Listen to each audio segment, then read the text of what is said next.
welcome. Thank you very much, Gerd, Yep, thank you for having me. in our invitation. Yeah. So Gerd is my teacher. I have learned a lot from him, and I requested for some of his time. He has agreed, and I'm very, very happy to be able to talk to him. So, It's my honor. It's my honor. I usually do not get invited to things like that, so it's something new for me, fairly new. yeah, thank you. So maybe you can tell us a little bit about how you met the Dharma and how did you end up in Nepal? Yeah, I mean, it's of course it's a long story.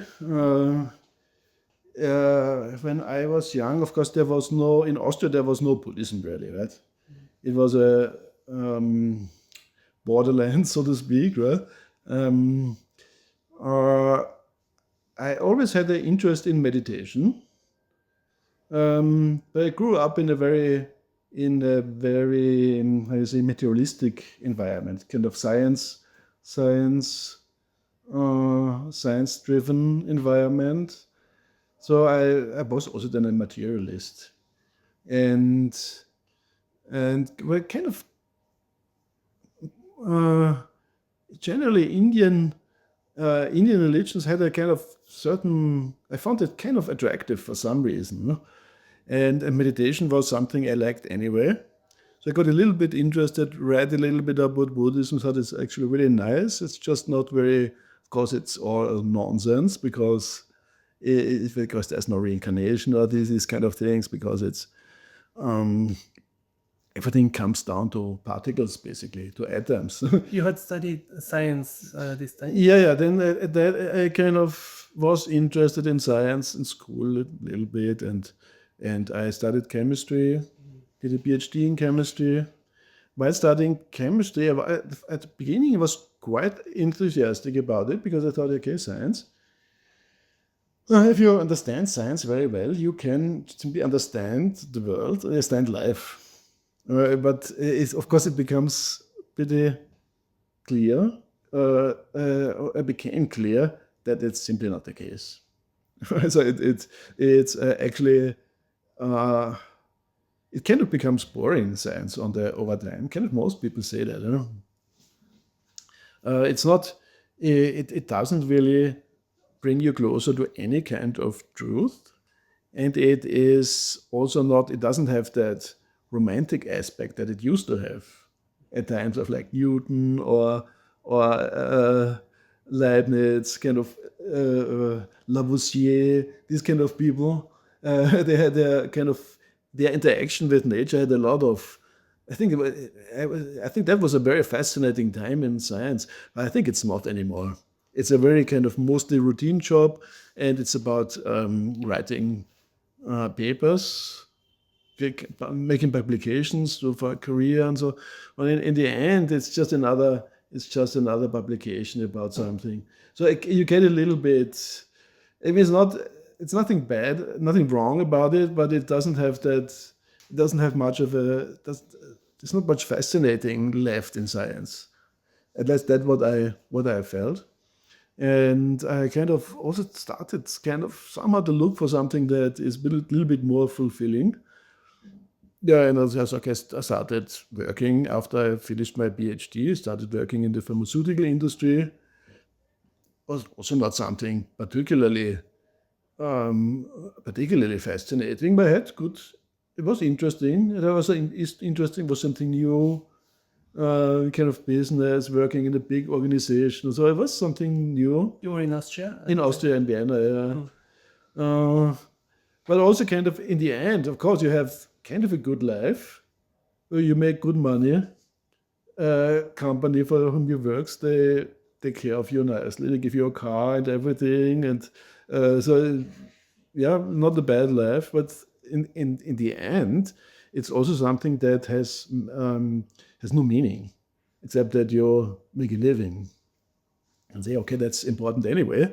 Yeah, but that's also true, right? Shouldn't forget that. But above that, there is really not much meaning involved.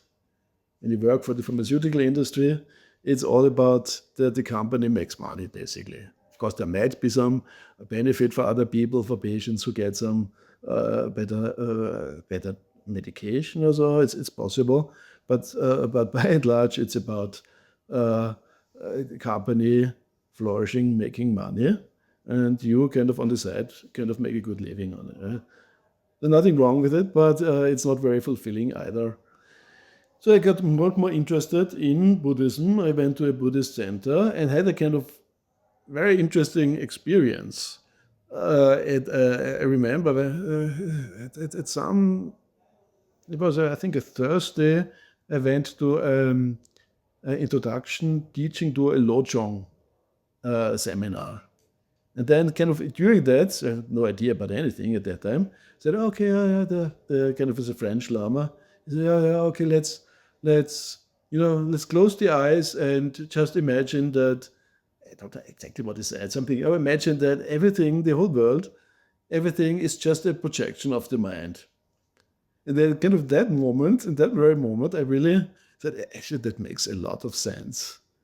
I said, it makes much more sense than to say, okay, everything is just particles, and out of the particles comes somehow, nobody knows how really, a mind, and that mind then observes the particles from which the mind originated.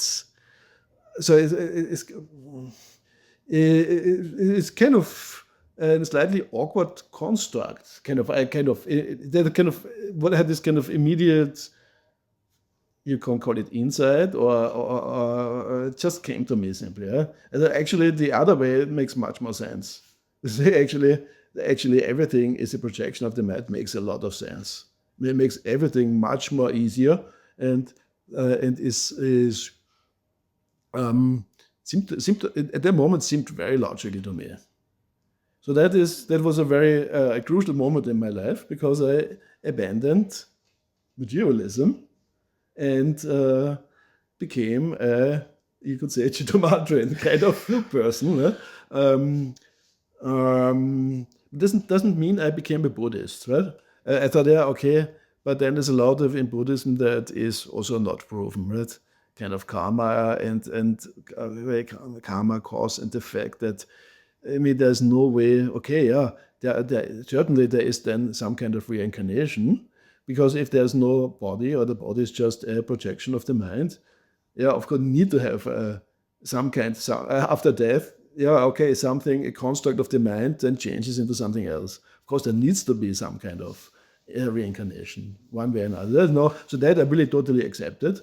But I still had a lot of doubts about a lot of things in Buddhism. And it really took me quite a lot of, I was very, very critical simply, and took me quite a lot of time to get into it. But we had a very excellent camp in Vienna. And I kind of then attended some teachings from him. And then at the beginning, there's a lot of expressions that I never heard before. It was a little bit confusing. But then I kind of got more and more into it within a pretty short time. And thought, okay, I need to deepen my understanding a little bit. Also, I went to a retreat. I told the company I was working for, yeah, sorry, I just quit my job. I just want to do a 1-year retreat.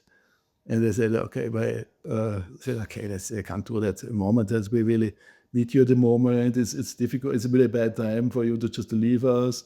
And then they offered me, okay, you can do a 2-month retreat, and we give you, you don't get any salary for the 2 months, but you can, and then you just come back and start and continue to work. And I thought, yeah, maybe that's the better. It's a better solution, maybe. It's a little bit safer. So I did a 2-month retreat in France, in the Massif Central. Which lineage? Huh? Which lineage was this? They were Kamagagi. It's a retreat center, there's a monastery there. And so I came back, and then kind of lost a little bit complete interest in my work. There, actually, I really want to go deeper into Buddhism. And I found out about Rangjung Yeshe Institute on the internet. And I thought, yeah, okay, I will simply just quit my job and go to Nepal and study. That looked all very good to me and interesting. And so I thought, okay, I study Buddhism. It's probably not much work anyway. Right? You sit in class a little bit and then spend time meditating the afternoon. So it's actually can do just a BA there. I have 3 years, kind of interesting years, and then we see what I do then. Then I came to Nepal, and of course it turned out that it was much more work than I expected. And then it kind of, did here the BA, the MA, and then had this very fortunate opportunity that Vajra Foundation offered scholarships. So I got that for the MA, and I got it for the monks shelter. Did 8 years in the monk shelter. Got it all financed by the kind people of Vajra Foundation. Yeah, and I got a little bit into Buddhist philosophy as well. Much more than I actually had intended to. I was much more interested in doing retreats and into meditation practice, actually. Well, you still do your retreats at Nyingmapas, right? I've seen you there. Yeah. At the moment, yes, yeah. But I kind of for many years I haven't done hardly any retreat because I was so focused on studying. So I really for the time I was studying, I think for maybe for 13 years I really didn't do anything else except studying, really.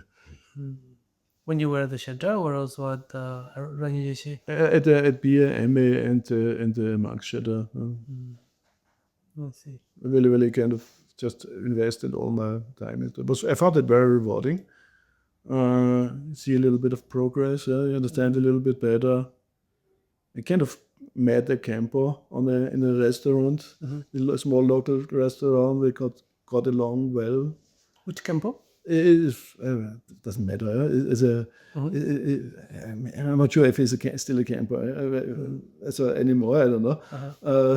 But he was very interested in having critical discussions. First, we talked a little bit about science, and then we started looking at text and discussing passages of text. I had very, very kind of questions that he said, you don't really get this kind of questions. They're interesting. And then we discussed basically for a couple of years. Every afternoon we met and discussed basically philosophical questions. And that I did on the side of the monk shelter. That kind of helped me quite a lot. Yeah. So then I ended up, and then after every class done here that I could do, and except for the Vinaya, you're not allowed to teach Vinaya to lay people. So then I got the opportunity to work here, but I did it before a little bit anyway. So just became here an instructor and make a bit of money here, exist here in the bar. Very nice. Yeah. Thank you for sharing. So I have learned a lot from your class, particularly the Tenets class. Oh, thank you. And I wanted to... I hope you hadn't learned any wrong things. I hope I haven't said any kind of... didn't make any mistakes or too many mistakes. No, it's very good. It's very good. Then it seems that maybe many people who have interest in Buddhism, perhaps like yourself and even myself, when in the beginning we're very enthusiastic, but we don't understand maybe the philosophical framework, especially from the Tibetan tradition, which comes from this idea of the 4 tenet systems. So I'm wondering, maybe you can explain in a simple way, what is the 4 tenet system? Yeah, I mean, this is pretty easy to explain, right? If you look at Buddhist philosophy, it's all based on, of course, if we stay with sutra, on the sutras. If you look at the Kangyo, it's a huge collection of texts. There are a lot of ideas in it. And then you have a lot of commentaries that comment on it. So there are a lot of positions and simply a very confusing wealth of information, of different ideas, different positions also. And the only way to engage with that is that you find a way to systematize it. You need to imply some kind of scheme to it. Otherwise, you're completely lost. Huh? So that is simply, that scheme is the four tenet systems. So that is the way that is used in Tibetan Buddhism to make it, how do you say, to allow students an entry into the world of Buddhist philosophy. Right? So it's an organizational scheme. It's an organizational scheme, yeah. Organizes Buddhist philosophy or Buddhist thought in four stages, yeah. And why four? Why not five or six or three? Yeah, of course, I don't know, right? It's in Chinese Buddhism there are different schemes in use, and they are not don't have four stages, but different number of stages. It just happens to be, there are, of course, there are there is a source for that why you have that from the Vajra Tantra, and that is just became that scheme that became popular in Tibetan Buddhism. So who popularizes this? Who popular? I actually don't really know. I mean, it emerged only after the Vajra Tantra was introduced into Tibetan Buddhism, and who was instrumental in it becoming so popular, I really don't know. It would be an interesting research topic, right? I have no idea. What about in terms of the earliest texts that speak about the four tenets? For example, I know Longchenpa's Triptatsu already has it quite clearly established. Yeah, no, I'm really not well informed about it. Huh? So there is an early text Indian text by Maitrippa, who has that, what they call Sthiti. So that already has that. Maitrippa was, of course, a Himachara adept, so to speak. Yeah? So he was close to Himachara Tantra was very important for him. So I assume it then came with the transmission, and who then actually wrote the first tenet text using the four tenets. I'm not sure actually who was that. Huh? And then what are these four tenets? Oh, I mean, it starts with the Vaibhāṣikas. So let me just name them. The Vaibhāṣika, Sautrāntika, Yogacara, or Chittamatra, again, both terms are in use, and Madhyamaka.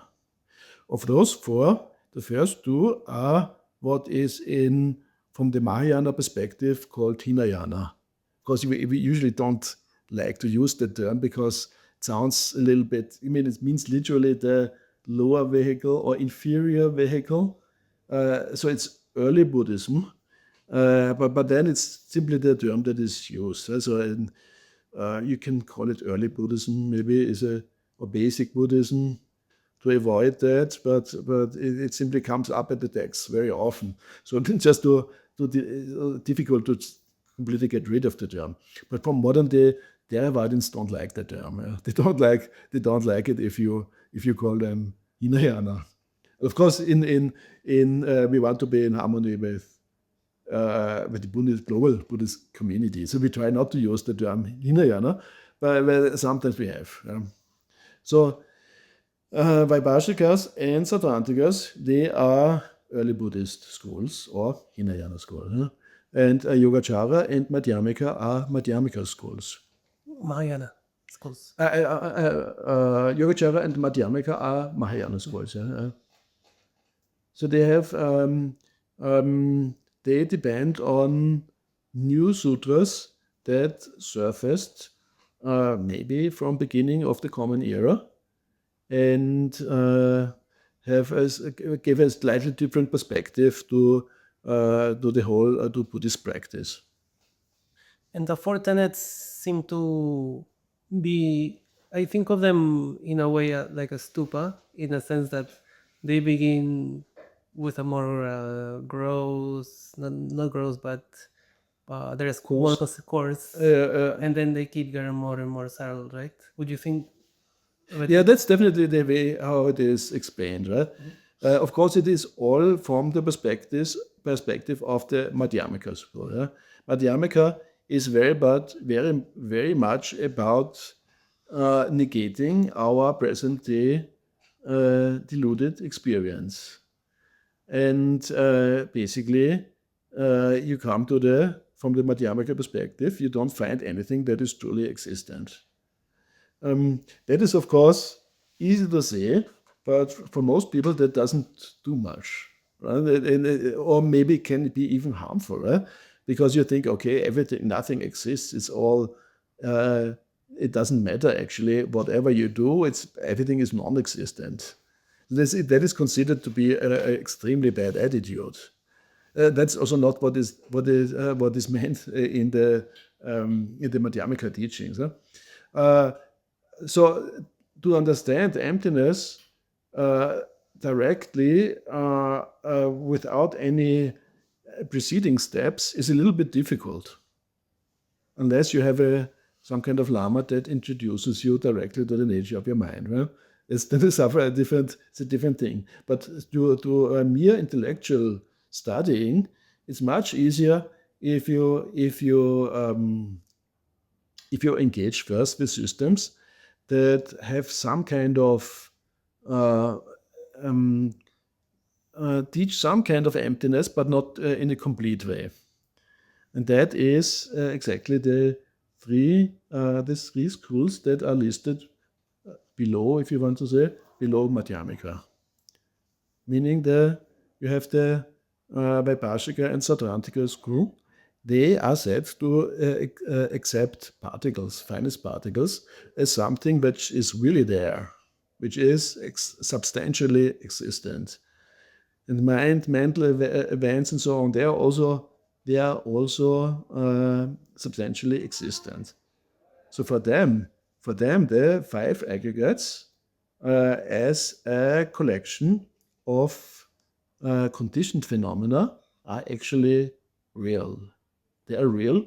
The only problem is for ordinary people, samsaric people, is that they impute a self on the five aggregates, meaning some kind of carrier for the identity of a person that follows the experience of the person, moment by moment, and then goes to the next life. And then the Vaibhāṣikas and the Sautrāntikas would say, yeah, that is a misconception. That is the clinging to an ego is simply wrong, and it leads to all the disturbing emotions. It leads also to the entire range of suffering that beings experience.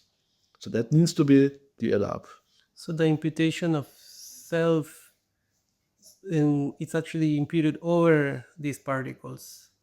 Yeah, it is. It is included not only on the particles, but also on mental events, mental factors, everything conditioned that makes up our experience. On the moments of mind and the particles and the skandhas. Yeah, moments of mind on let's say on moments of consciousness. Yeah, moments of consciousness. Right, consciousness, which can be divided in the main mind, which is for them then the six collections of consciousness, meaning five sense consciousnesses and the mental consciousness, and all the mental factors that are said to be the retinue of the main mind, like positive or negative. Like 46, it's a list of 46, then so it's a list of 51. Yeah.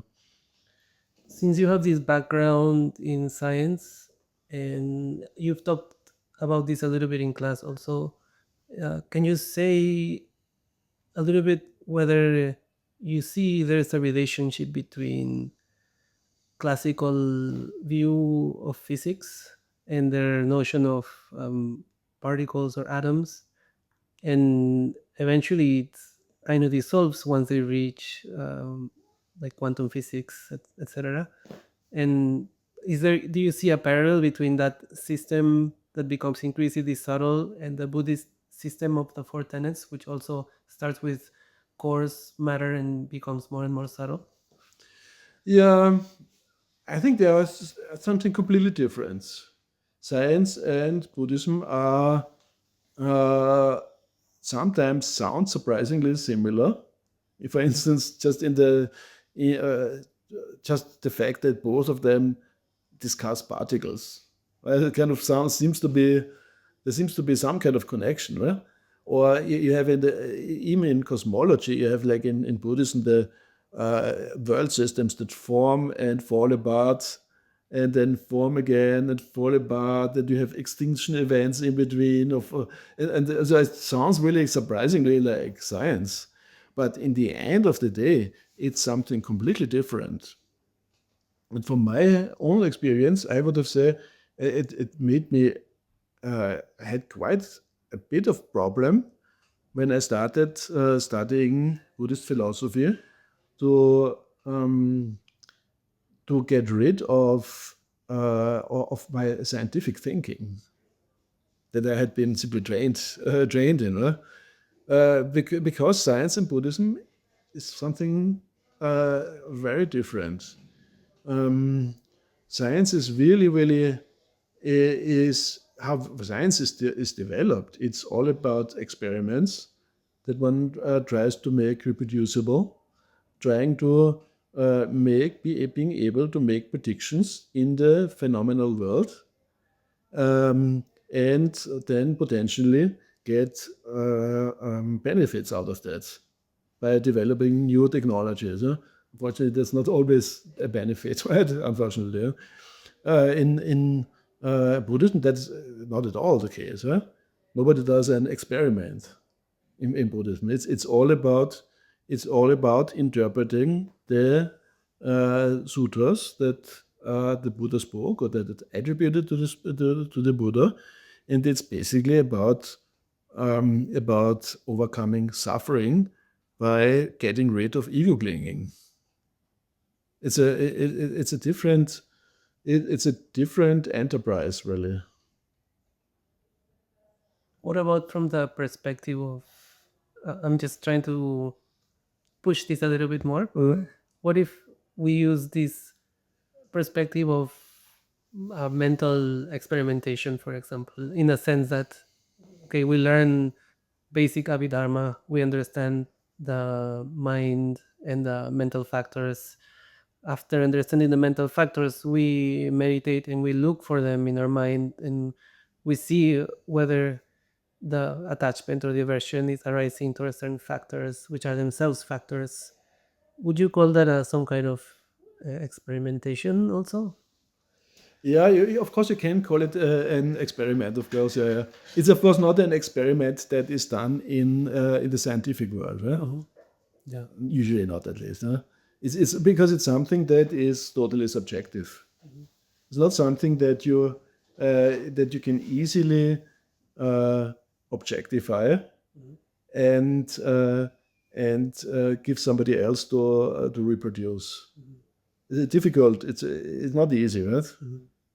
Um, and certainly you cannot put it into numbers, measurements, graphs, well, it's things that are heavily used in science.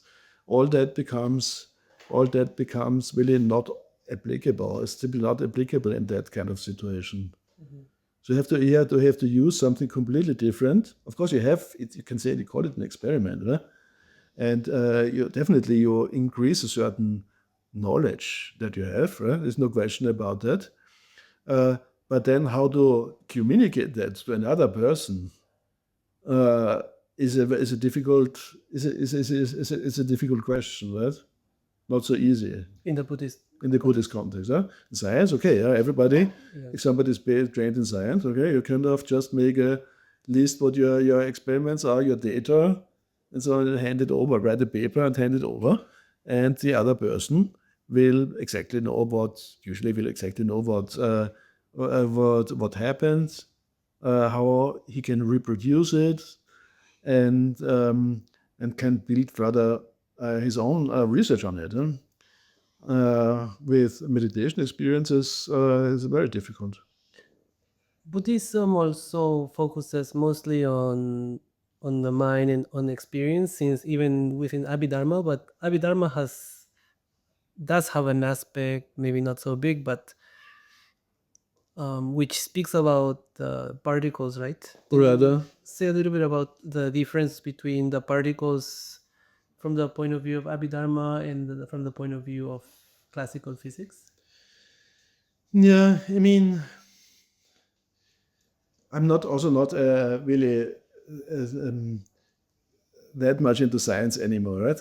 But so far as I remember, in how did people actually in the scientific, of course, in ancient Greek there were ideas about particles and so on, but in modern science, how did people actually come to get the idea that there are particles, right? Well, yeah, okay, they did certain experiments, like Boyle, for instance, made kind of measured the pressure, temperature, volume of gases, and so that they are in a certain relationship to each other. And then, of course, he developed a model to explain that, and it was simple mechanical model that assumed that the gas is made out of particles that interact with each other. Could explain all that kind of pressure, volume, and temperature relationship. So that's would be a typical way how you end up with having the idea of particles in science. Or kind of Lavoisier kind of made chemical experiments and came to the idea that there are certain smallest elements. Basically through observations, through reproducible, very precise observations in the external world, you develop a model and particles really fit perfectly well. Right? That, of course, then was then more and more developed to the extent that people in the 20th century could predict, there are particles, and under certain circumstances, we can use them to create a nuclear bomb, for instance. And that actually worked. Right? It worked really, really well, actually. So in Buddhism, it's not at all like that. So one thing is, one needs to keep in mind is that the early sutras don't even mention particles. So it's not something that the Buddha taught. It was something that later on was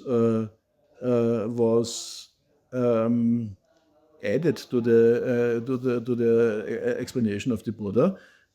Why, we don't really know. Presumably, it was development in India that it became simply part of the intellectual life to have to speculate about smallest particles. And if you're not part of that intellectual life, you become a little bit backward. Huh?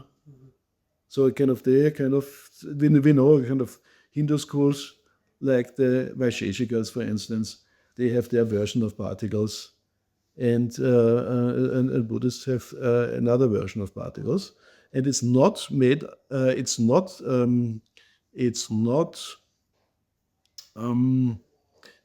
postulated through experiments in the external world, but it is more like speculative philosophy. You say, okay, if we don't assume there are particles, we have certain logical problems. So we need to assume that there are particles, and then we have in the sutras we have that and that is said and that. So how do we make sense of it? The particles must have certain properties. So it's very different from science. Huh?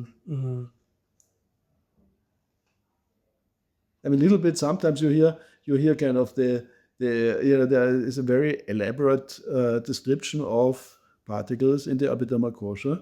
Sometimes you hear people from like Geshes who have studied a little bit of science, that aligning those with superstrings and protons and electrons. I think that's really, one shouldn't do that. It's just really gives a completely different, wrong understanding, I think. One should keep these things apart from each other. It sounds more based on the descriptions of the particles having these up to 11 parts, etc. It sounds more like a molecule than an atom, I guess. But I don't know. Yeah. I mean, if you want to call it a molecule, what is a molecule? Right? It's something that is made out of atoms. But a molecule, you can relatively easy, in most cases, you can modify the smallest, the children, right, that you cannot split. So in that case, in that sense, it would be more like an atom than a molecule. I see. Well, if you want to make the comparison, right? So it would have to be connected with atoms in that case. In that case, it would be more like, it would be really the term atomos would fit probably well probably. So then eventually, speaking historically, these abhidharmic ideas get a little bit rejected by Nagarjuna. You shouldn't say they got rejected in the way that he would say they are useless, right? It go quite the opposite, I think. Right? I mean, the Madhyamikas were not enemies of the Abhidharma texts or so. Huh? They just said, okay, it's very wonderful, but it's a description, or in the end, it's a description of the relative truth. And if you logically investigate any Abhidharma categories, you will know that it can't really be like that in the end of the day. It's an excellent model, but it has its limitations. And of course, then for to become a Buddha, you need to go beyond that limitations. You must understand that these things are ultimately not real. That is a big important point. Huh? It's not from the Mahayana perspective to become a Buddha. It's not just simply to understand that in the five aggregates there is no permanent self involved, but that the five aggregates itself, all the components, are not truly existent. But we can say that Nagarjuna rejected the Abhidharma. In a way, you can say, he refuted it, but still he would have used it himself for his own purpose. It's not that he said it's useless. Huh? For the relative. For the relative truth, for sure. Yeah. So then, based on the elaboration of Madhyamaka ideas from Nagarjuna, eventually these two distinctions are made in Tibet, right? The Svātantrika and Prāsaṅgika. Yeah. I think you maybe tell us a little bit about what is the distinction between these two. Now, going back to, just to recap, going back to our 4 tenets. To the 4 tenets, yeah. So basically, first of all, Madhyamaka, right, reviews any type of phenomena that one can encounter in one's experience. Reviewed in the sense that it will not be found to be truly existent. There are different approaches of doing that, a couple of different approaches. And again, the Tibetans have come to use a certain scheme because for historical reasons, or because simply they thought it's the most useful scheme. can speculate why it's this scheme and not another scheme. And this distinction between Svātantrika and Prāsaṅgika is a scheme that, as far as we know, was not used in India. So what does it mean actually? Here again, one needs to keep in mind that the Tibetan tradition has different schools, and within the different schools, also different scholars can have slightly different ideas. Although in the end, kind of everything is pretty similar. If you look very closely, there are many. In the detail, there are many differences. And so, for instance, the distinction into Prāsaṅgika and Svātantrika for the Nyingmapas is defined in a very different way than it is for the Gelugpas. So they have in the end, it all comes down to the same end point, I would say, but they're different approaches. So let me just maybe touch a little bit what the Nyingmapas would say here. They say, yeah, okay, if you you have any object, an external object, for instance, a glass of water here. This is something that is example that is available. You try to investigate it and try to find if it's actually there. There are different ways, lines of reasoning that you can apply, and you will not find the glass simply. You can use that, of course, also for a car, for instance. Yeah, I can say, yeah, a car. Yeah, of course, I can drive a car, right? I'm sorry, are we on Prāsaṅgika or Svātantrika here, or both? General. We are still on a general. We're in an embryonic. We're still in a general Madhyamaka approach, negating things. Okay. So example would be also a car. Of course, kind of traditionally it's more like it's a chariot. You can disassemble the car and then look for the car, and you will, of course, say, where is it? Is it is it in the wheel? Is it in the engine? Maybe, so you will not find it. So although you don't find the car when you look for it, it's still you can use it. It's functional. So okay, then you can say, okay, it is on the relative level. It does exist. Yeah, you can use it in daily life. That is called the relative level. So you can use it. On the absolute level, you don't find it. So you can say, okay, on the relative level, it is existent. On the absolute level, it is non-existent. So that is exactly what Nyingmapas called the Svātantrika approach. Kind of making this, adding these qualifiers. Relatively existent, absolutely non-existent. So you end up with this pair. And then the Prāsaṅgikas, they have that is not, you're not enlightened by that, right? That's not real emptiness yet. Prāsaṅgikas have a much more direct approach.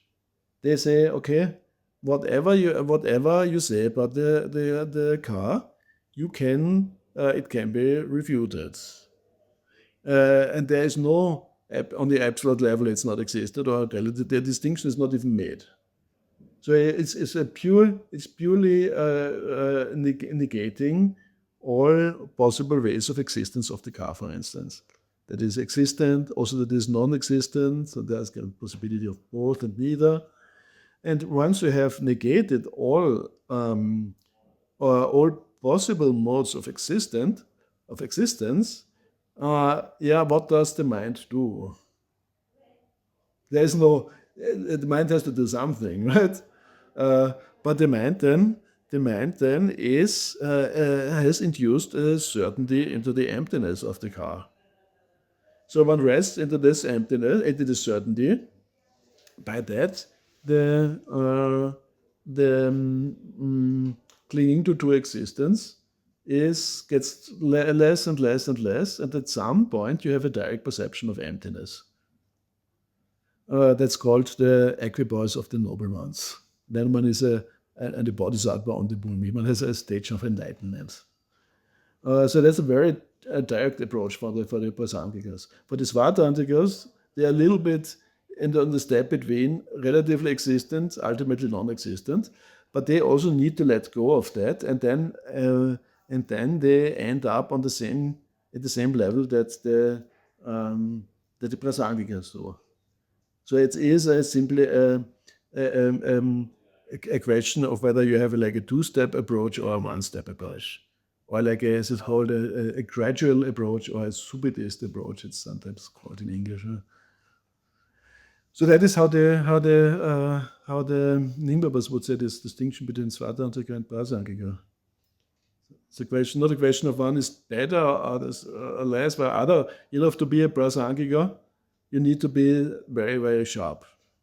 Svātantrika is way easier. So most people probably do the Svātantrika approach. Mm-hmm. And this is both Nyingmapas and Kagyupas, or? Yeah, I really don't know about the from the Karma Kagyu perspective, at least. I think there is no elaborate explanation of the distinction, as far as I know. Maybe Tupa Kagyu, maybe Makapo has an opinion on that, but I think from the 8th Karma Bar, the Umala Chukpa commentary, it's not really elaborated on that. And then they don't have so much Madhyamaka text that go so much into the details. So basically, can we understand Prāsaṅgika as some kind of radical deconstruction? Yeah, a direct one step to deconstruction, and Svātantrika is a kind of more relaxed two-step deconstruction. Yeah? Mm-hmm. So then, is the analysis always directed towards outer objects? No, I mean any phenomenon. So there is a distinction between outer and inner phenomena. Outer phenomena usually understood as phenomena that are not connected to your mind stream or not connected to your stream of being. Your stream of being is made up out of mind, meaning everything mental, like the main mind, mental events, and your physical body. And then there's also another category, the non-concurrent formations, if you want to add that as well. So that would be also included into the stream of being. So it is from the Madhyamaka perspective, all of these things are to be analyzed and lead when it comes to the same result. That is, in the end, it's emptiness. So can you give an example of how it would apply to a so-called inner phenomenon? Yeah, I mean, inner phenomenon would be my finger here, for instance. Mm-hmm. Same thing as the car, right? You can just, okay, as a finger, I can use it. I can scratch my neck with it, or I mean, I don't want to. Okay, where is the finger? Yeah? You can mentally dissect it. It has all kind of blood vessels in it. There's bones in it, the skin, and so on. If you take that apart, you look for the finger. Where is it? Is it in the skin? Is it in the blood vessels? Is it in the muscles? Is it in the? You don't find it, right? But still, it's perfectly functional. I can get the fly. There's a fly here. I can try to scare away the fly with my finger. Yeah, no, it's with you, the fly. Yeah, it is conventionally. It is existent. Ultimately, you don't find it. It's ultimately non-existent. Svātantrikas would say that. No? But still, I was thinking more, or I'm wondering if the Madhyamaka approach would also have an analysis. For example, if you're meditating and strong anger arises or attachment, will they also deconstruct that experience? Yeah, I think mental events you can so they're different. There are different lines of reasoning. Right? I think something like mental events, uh, you more look for the arising of the mental event. Huh? There this argument is called the Vajra Splinter argument, where you investigate the causes of a phenomenon. That would be more applicable for something that happens in the mind. Of course, if you work with the mind, more likely than using arguments from a book, you use instructions that you get from a lama. But it's kind of similar, right? Can you speak about the Vajra splitter? Yeah, you okay. So let's say you something and so whatever object it is, like for instance the glass here, it needs to come from its causes. Now you investigate how causes can lead to a result. Specifically the connection between cause and result. Let's say you have a cause, an existent cause, and if you let's say the time where the cause is existence. Do you have the result? At the same time? Yeah. No. Okay, it doesn't make sense to say. Okay, let's say let's say you had the result is existent. Do you need a cause? For it to be perceived, right? You need the cause. But No, but you don't. Something that exists doesn't need a cause, right? So they can't coexist. They don't. It doesn't make sense that doesn't make sense that they coexist. For instance, it doesn't make sense that something that exists, a cause that exists, works on something that is non-existent, meaning the result. At the time of the cause, the result is not existent yet. So what can the result do for something that is non-existent, like a rabbit horn? Can't do anything for it. And if the result is there, is existent, does it need a cause? That is cause then is said to be non-existent. So what is the connection here anyway, right? So these kind of reasonings, of course, they can just give you a flavor of that. Right? They can go over many pages, and there you can have a lot of doubts about it. Where with these kind of logical arguments, you can deconstruct the arising of phenomena. Which text is this argument explained? For anybody who wants to. I mean that would be, for instance, explained in the Madhyamaka Avatara in great detail. Of course, yeah, for instance, in the ninth chapter of the Vanshara Avatara, it's also a section on it. What is the Tibetan term for it? Deutsche Segma. Deutsche Segma. Yeah. But then still, my question still remains. I want to fully exhaust the possibilities that Madhyamaka will not actually analyze the arising of mental events, I guess, or you can say semju, mental factors. Does Madhyamaka work with those to some Yeah, of course. You have an instant of anger. It has to come from somewhere, right? So it has to come from an instant of anger, for instance, that came before it, if you have a continuum of it. So what is the connection between those two? The one is the later instance of anger is the result, the preceding one is the cause. Then in exactly the same way, you can analyze what is the connection between those two. What does the instance of anger that is thought to be the cause can do for a non-existence? For the result that doesn't exist yet. Huh? So these analyses were also mentioned by Nagarjuna. I think the term itself, I really don't know where it comes from. I've never seen it mentioned in an Indian text. Or is it a Tibetan invention? I don't know. But the kind of line of reasoning, of course, is is already you have already in the early Madhyamaka text. Yeah. Certainly. Yeah. Also in Arya Devas in the 400 verses. Mhm. Then, say, as practitioners, we want to study a little bit of philosophy as a support for our practice.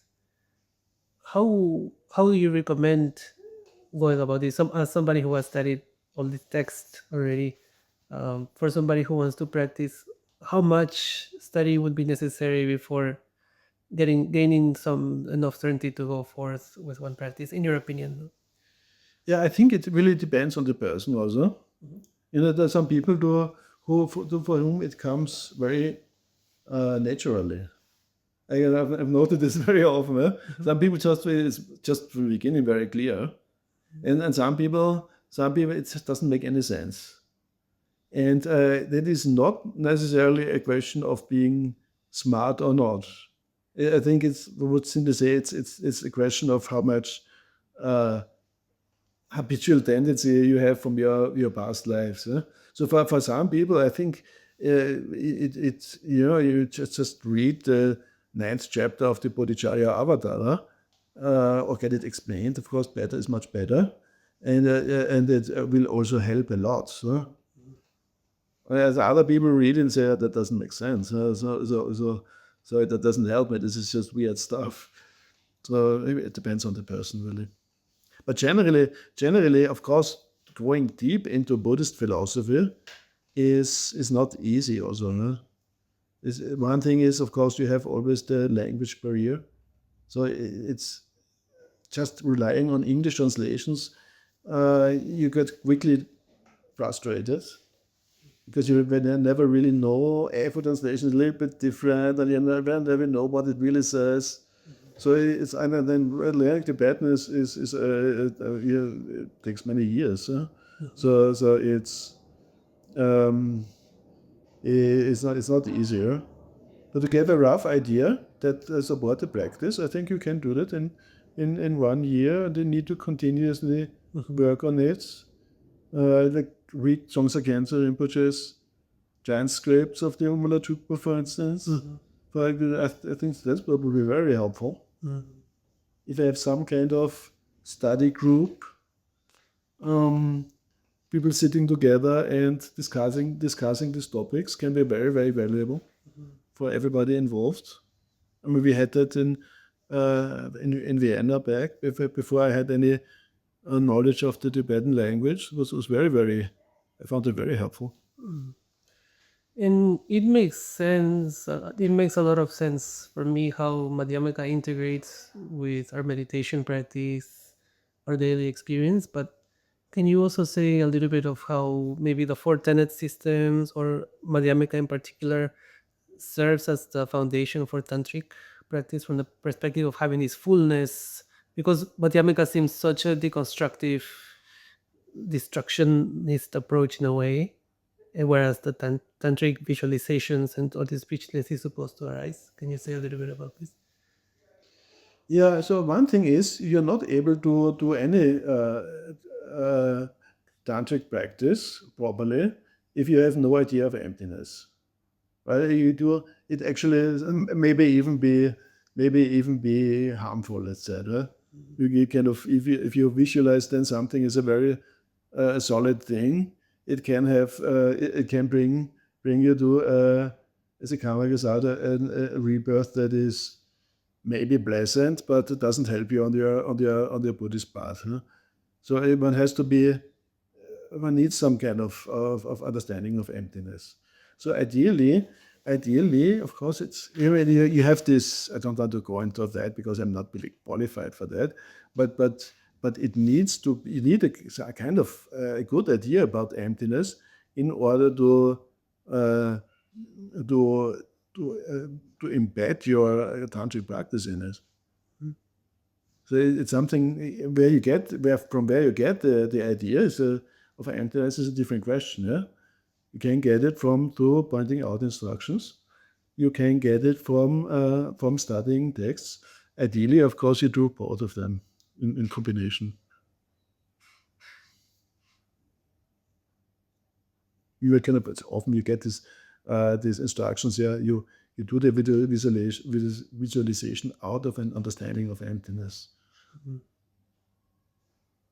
And that is also, if you have an understanding of emptiness, of course it is, if you have a misunderstanding of emptiness, okay, understanding emptiness as mere non-existence, that doesn't work at all, right? Mhm. I've got the fly here, I think. Or maybe not. This fly is hanging on with you a lot. It seems so. Yeah. It seems so. Yeah, it's recirculating it. I mean, it's just very happy in this in this very wonderful environment. Yeah. Is emptiness, from the Nyingma perspective, the same as Buddha nature? In the end, yes. Yeah. I mean, there's nothing. So emptiness. Of course, one has to differentiate a little bit. Huh? Often you speak in the Nyingma tradition between about but the union of emptiness and appearance. They need to be in union, which is not the case for somebody who is a little bit of a beginner, like me, for instance. Right? In the end, everything that that appears is empty at the same time.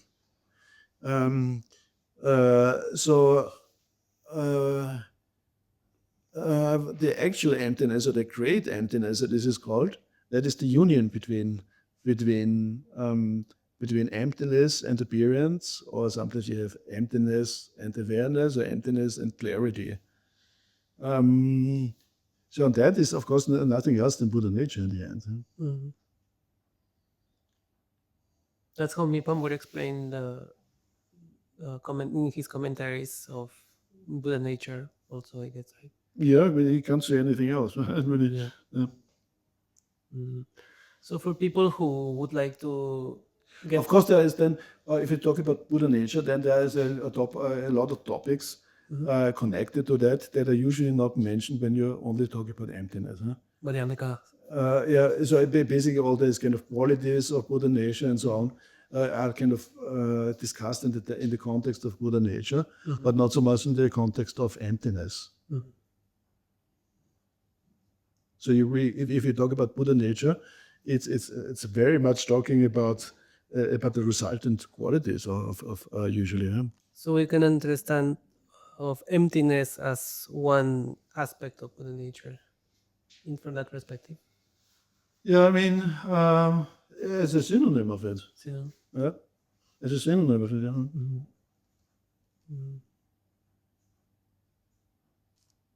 Emptiness in the sense, of course, Buddha nature, there are also different understandings of Buddha nature in Tibetan Buddhism. Right?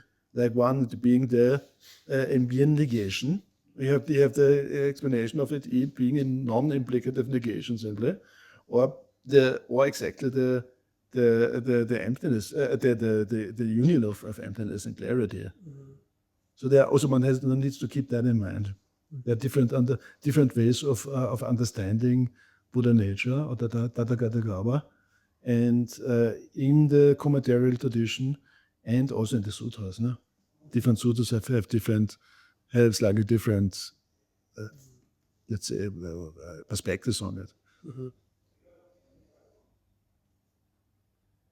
So for anybody who wants to learn a little bit more about Buddhist philosophy from the point of view of the Four Tenets, or a little bit about Madhyamaka, what would you recommend studying for a beginner? How would you recommend going about? I think it depends a little bit on the situation. Ideally, you study it with a good Kempo, a text with a good relevant text with a good Kempo. That is not always possible. A lot of people don't have the time for that. Or I mean, they don't have a camp on the basement. I mean, there are online courses for that. So that is an option. I've never tried one of them, but I think here at RYI, for instance, we offer good online courses. That would be a possibility. Of course, a good start also gives you to just read the ninth chapter of the Bodhicharya Avatar as a commentary. Is a good start, and very important, I think, is to be in contact with people who are also interested in the topic and to have discussions. Ideally, of course, you have people that are a little bit more, it's a kind of little bit more experienced. I can learn more, but discussions are extremely fruitful, I think. Sure, I mean, I'm sure it is. I'm sure for everybody involved. Or come to Nepal. Yeah, come to Nepal. Yeah, it's always a good thing, but it's not possible for everybody. Yeah. Any last remarks? Anything else we want to share? No, nothing special comes to my mind. No. Mm. Thank you for inviting me. I think it was an interesting Thank you conversation. Yeah. And a very beautiful environment. Yeah. Thank you very much, Gerd. So we're at Rupa Maker shop, just for the people who are still listening at this point in time. It's at the Kora of Bodha Stupa. I will put a link in the description, and I will also put a link of my website, and I am guiding or organizing Buddhist pilgrimages for people who want to come and visit the Buddhist sites of Kathmandu Valley. So that's it. Thank you, Arogya. He's hiding behind the camera. And thank you very much. I really appreciate it. Thank you for sharing. Thank you. Great.